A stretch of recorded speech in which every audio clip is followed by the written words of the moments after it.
I'm really fucking pissed off right now considering I spent half an hour recording this.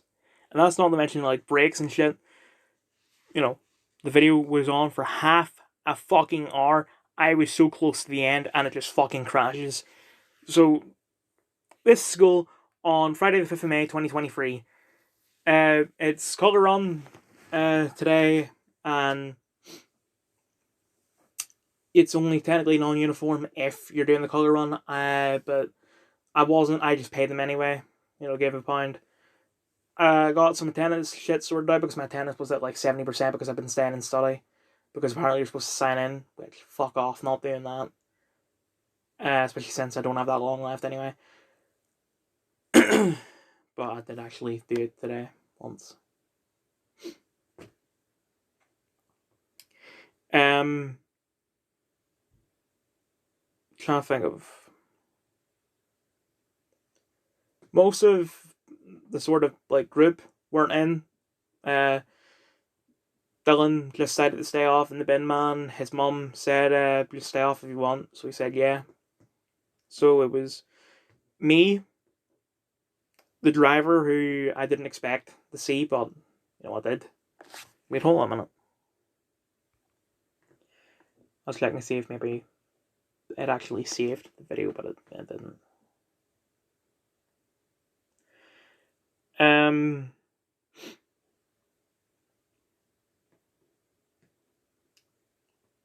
Driver was there. Ginger, who I didn't expect to see, but I'll get into that later. And yeah, that's it actually. So, LI, I thought, fuck it, I'm not reading. I'm gonna watch the practice, but I didn't do it anyway. I instead video called Ginger. I was like, I'm coming to your class, where are you? Since his class was literally only one other person, and that guy is, that guy. So, yeah. I was non-uniform, he was non-uniform, driver wasn't. Um, in study, in our quotes. Uh, um, wasn't feeling well, so read in short bursts. I only finished that special like newspaper thing that I was talking about yesterday. I watched a bit of a show, enough to do a review because episodes were only like 5 minutes each. Um,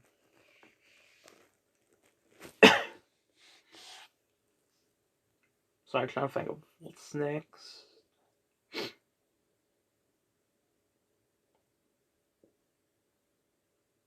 So I genuinely was sick, although that could have been part of, or sorry, it wasn't not genuine.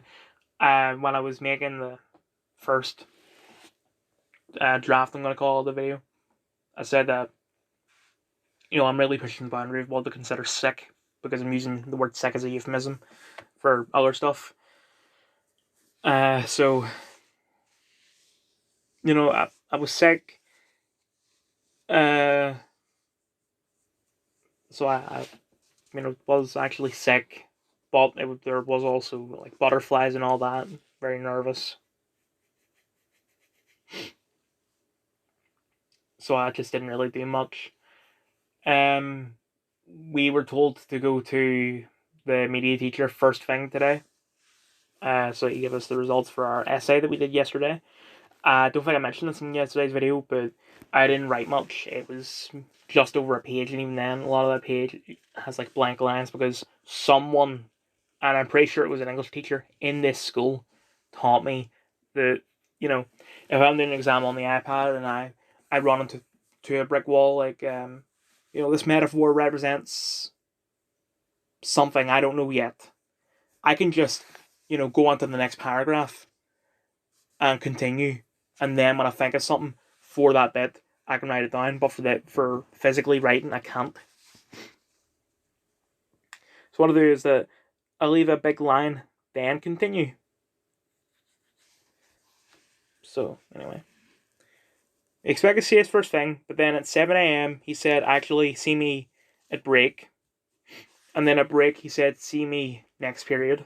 And then next period, he said, actually, see me next period. So I didn't see him until period 4. Surprisingly, he wasn't pissed. He was just like, please don't do this again. It's bad. It's not worth it. If I don't even know if I explain it to him.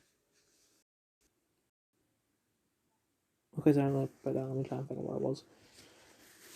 Had the silent study, wasn't feeling well, barely read, watched the show, review, coming end of the video.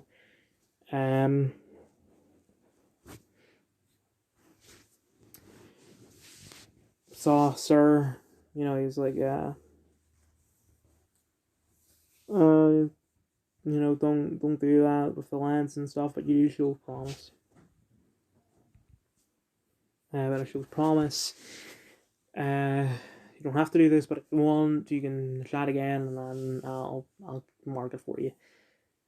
I'm gonna give another version of the poem. I don't know why I did that.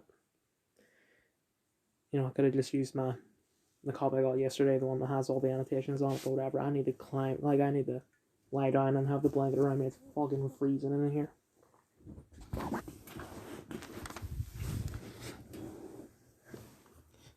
So, I said, massive lie. If I find time between revising, yeah, I'll do it.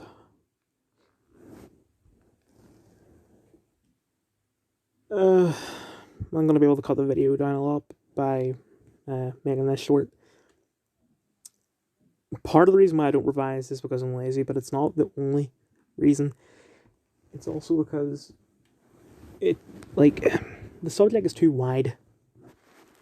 There's too much to revise, at least for my style, and my style is the only style that I really know.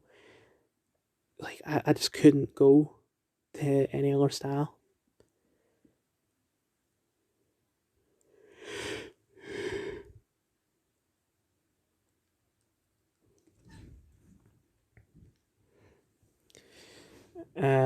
Anyway, at lunch, I thought, I'm not gonna get food. Well, I'll just stand and talk to the driver, but then he wasn't there. He must be at Spar, so I went to Spar. It's like, fuck it, yeah, we'll get food then. Got a green tea and mash shit. The only things in the deli are beans, curry, or something that looks spicy. That would, make me even more sick. So I was like, maybe that, like a sandwich somewhere that you can just get. I mean, they obviously have ingredients for a sandwich, but I mean, like a pre-made one. Couldn't find any. Looked around, the only thing I was able to find was, like, sugar donuts, which, yeah, that would still make it worse, but not as worse as, like, the curry would. As I was leaving, I saw Jack, and I went back in the Spar with him, and we talked. He gave me whatever volume of Chainsaw Man I'm on, and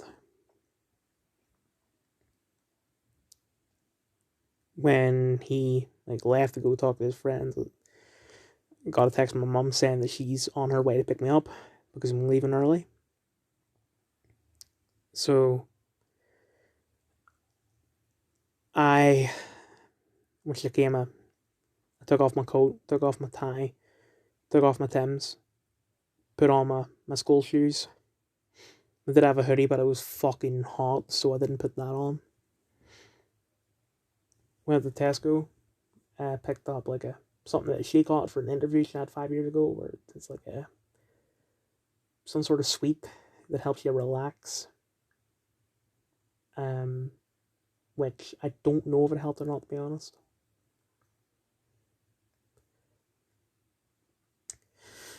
And I told everyone I was leaving because I had a Specsavers appointment, but that was it was a driving test, and I just didn't want to tell anyone that I had a driving test, just so that,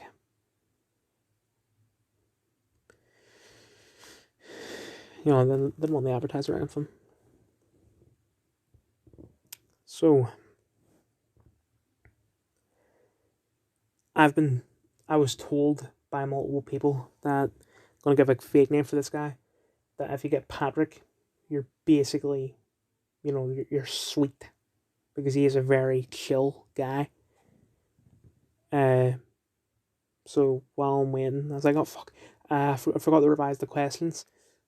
Didn't even bring my phone with me, so I sparked my mom's phone and looked up a bit. Then, the testers, free testers come out, and this is the order that they come out in. The guy that had for the second, third test, like shit, but he called someone else's name. Then there was the girl who took the first test, not as bad as him, in my opinion, but still shit. But she calls someone else's name, and then Jack, and he calls my name. So I said test went well. Questions were ones that have already been asked. How do you tell that the anti-lock system is working, or if there's a fault? Warning lights should come on the dashboard, and how do you use the horn? And as with how the test starts, you have to almost circle around the building, and there are 2 speed bumps. And the first speed bump, which I already know that you need to be in first to go over that. You cannot do it in second. But the other speed bump, I swear, like every other test I did, and also any time that I went to the test center as part of a driving lesson, there was no problem. Or, well, it was rough going over it in second, but it wasn't like whiplash rough. But it was rougher than I remember, or rougher than it usually is. That time I was like, fuck.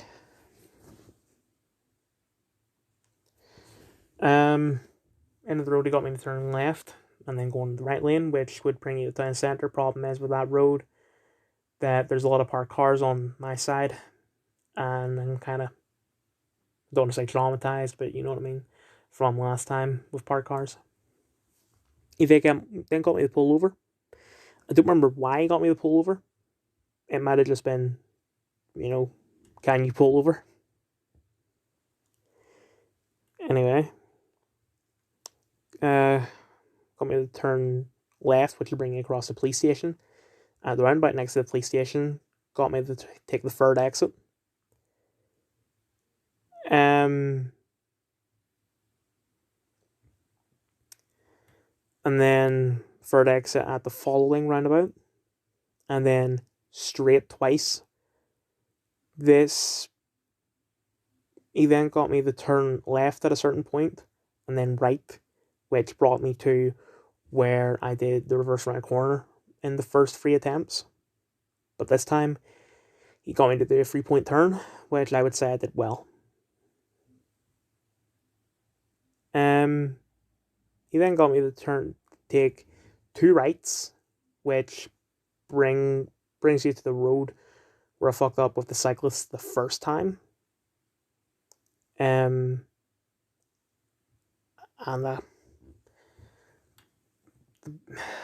was really autistic with whether or not it was a 30 or a 40. But I'm not going to go any more detail about that. He got me to do my emergency stop, which I would say I did well. Although after you do an emergency stop, you're supposed to look behind you to the left and the right, when usually if you're just going to go, you look behind you to the right. Problem is, I don't remember the order, because there is a specific order to it, I'm pretty sure. So I did like right, left, then right. And then I went. Got me to stop before the junction, and he's like, it's going to be an independent driving. So you're going to turn left, and this is like the hill between Ards and Dundonald. he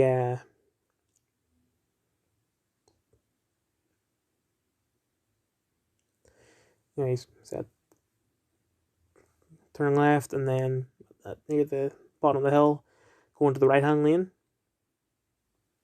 So that was fine.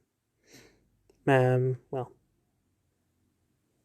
no problems, not major ones at least. Like nothing.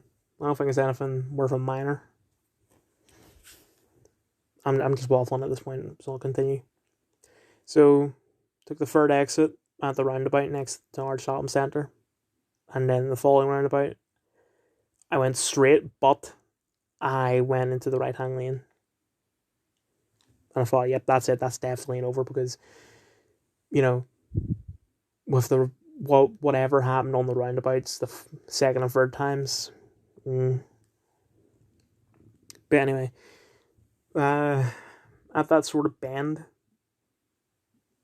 there was a car going really slowly, and I was panicking, thinking, either something's going to happen that isn't my fault, and I'm going to fail because of it, or I'm just going to panic because of all this and do something that will result in me failing. And I was actually planning on saying, to that guy who's going really slowly, if you're watching this, fuck you. But it turns out that there's just a massive queue of traffic that went all the way up to the roundabout. But I mean, when it comes to stuff like that, I was still panicking because, like, are you supposed to use the handbrake at that point? Because, you would put the handbrake off, going, going the first, handbrake off, go about an inch, then brake, handbrake, neutral, and do that over and over again, which probably puts a lot of wear on the clutch and the handbrake. Or you just, alternate between the clutch and the handbrake, which I'd say I did that kind of well. Which, yeah, it's still putting wear on the clutch. It's just not putting wear on the handbrake.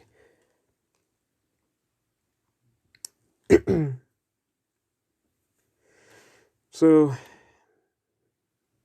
but near the end of that road, he said turn left, and I was thinking, I'm not going to ask this to him because I have a feeling that he's not allowed to tell me, or not allowed to. I wanted to ask, since it's going to take a while before us to actually get up to the roundabout, can you remind me a bit later, please? I didn't want to say that just in case. So eventually got to the point where all the traffic, all the cars were in the right hand lane. I just couldn't move to the left hand lane because the road is bendy. So the cars in the right hand lane blocked my entrance into the left hand lane. But then some car who was like the third car down, I'm gonna say, went left, then reversed, and then went back into the right hand lane. I don't know. So we called me to go back to test center, and he said, "Oh, just need to finish writing out my report." Okay. So, congrats, Dylan. You've passed. So, I'm going to go over these minors. Moving away under control, 2. Junctions observations, 2. Emergency stop promptness, 1.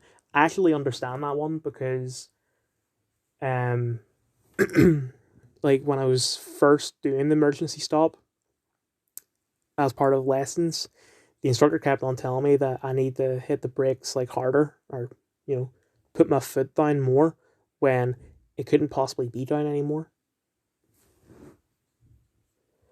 And I thought that was true this time as well. I thought that it wasn't I thought it was all the way down, but there was a little bit left, so I do kind of understand that. It was enough to make a difference. If what I'm saying makes sense. Response to road markings: 1. Use of speed. 1. Positioning lane discipline. 1. And clearance to obstructions. 1. So from now on, the driver will no longer be called the driver because he's rarely going to drive me. I'm not going to call him John, as in Big John, like, Bosch TV. I tried to call him, but he wasn't picking up, and I realized that, oh shit, this is, like, I'm just going to say, I have the time right here. This was only 8 minutes after school ended. Oh, I forgot to mention that I didn't see John at the shop or anything because I forgot that he actually had to go leave for a doctor appointment or something. So at this point, he was probably driving home. So I shouldn't have phoned him. Then I phoned my granny and tell her I passed and all that.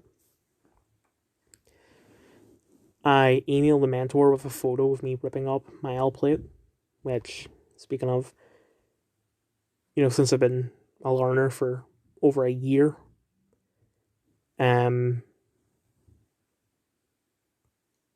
my L plate, which is a magnetic one, it's not one you stick on the window.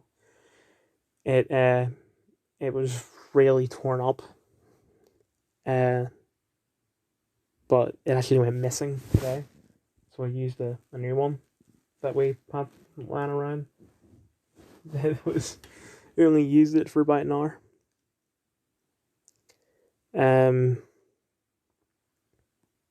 Mom takes a photo of me ripping it up, and I sent it to the mentor, and she replies, "One, I don't know if I mentioned this in the video, but I told everyone that I had a Specsavers appointment because I didn't want the jinx myself or anything. So I emailed her saying it wasn't a Specsavers appointment, it was a driving test, which I passed, sending her the photo of me ripping up the plate.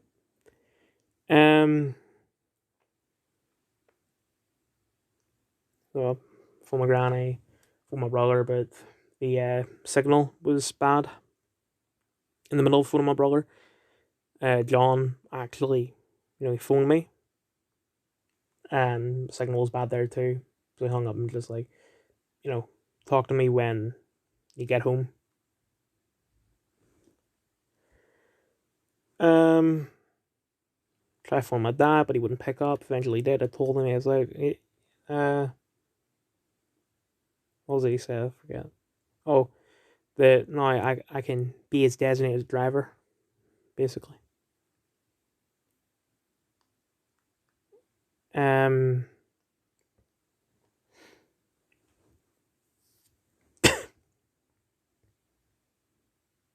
also I DM'd McKnight, and he replied, "Holy shit, congrats." I said thanks. So, review time. Freedom Fighters: The Ray, universally negative rating, CW original series, starring Russell Tovey, Melissa Benoist, Scott White, Matthew Mercer, Carlos Valdez, Michael Callum, Grant Gustin, and also they gave credit to Stephen Amell. This is a review for the first 3 episodes. I like it. It's just a continuation of all the Earth X stuff. The only problem I have with this is that in the first episode, Overgirl appears, and they give credit to Melissa Benoist for playing Overgirl, but she doesn't actually speak. So I don't understand that, and it's not like they use her likeness or anything because she looks nothing like Overgirl in the Earth X crossover, the live action one. And then you have second episode, you have Carlos Valdez playing Vibe. Doesn't sound like Carlos Valdez. And Stephen Amell doesn't sound like Stephen Amell. Uh, yeah. Other than that, it's good. This is the thing that I watched in between break and lunch. From Dusk Till Dawn, mixed ratings. Watched it on Turner Classic Movies. Written by Quentin Tarantino, directed by Robert Rodriguez, starring Quentin Tarantino, George Clooney, Salma Hayek, Danny Trejo. Mazza Gonzalez does not appear in the film, considering she was only 7 years old at the time. She has been given credit in this because she plays Salma Hayek's character in the From Dusk Till Dawn show, which I'm not a fan of. Harvey Keitel, don't remember Robert Patrick being in it. Juliette Lewis, John Hawkes. It's good. I only really watched this because it's part of the Tarantino Rodriguez universe, as I'm going to call it. So, got the movie and movie universe where you have Django, which is connected to uh, Kill Bill through mention of Paul Schultz. And then Kill Bill's connected to From Dusk Till Dawn because of Earl McGraw and stuff like that.